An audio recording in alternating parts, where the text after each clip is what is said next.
YCP అధినేత YS Jaganmohan Reddy హయాంలో జరిగిన ఏపీపీఎస్సీ గ్రూప్ 1 అక్రమాలపై ఆంధ్రప్రదేశ్ ముఖ్యమంత్రి నారా చంద్రబాబు నాయుడు సీరియస్ అయ్యారు. ఏపీ అసెంబ్లీ లాబీల్లో తనను కలిసిన మీడియా ప్రతినిధులతో సీఎం చిట్చాట్ చేశారు. తన 50 ఏళ్ల రాజకీయ జీవితంలో గ్రూప్ 1 లాంటి స్కామ్ చూడలేదని వ్యాఖ్యానించారు. ఆ కుంభకోణంలో ఎంతో మంది మెరిట్ విద్యార్థులు బలయ్యారని ఆవేదన వ్యక్తం చేశారు.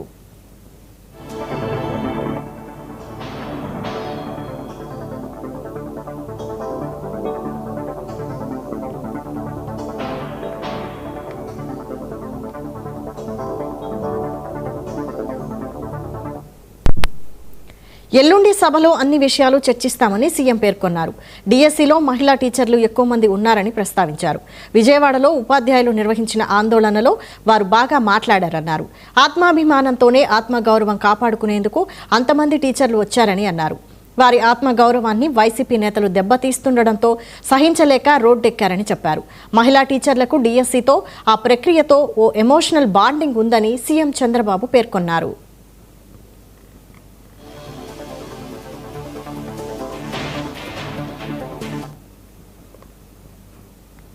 ఏపీ ప్రభుత్వం మరో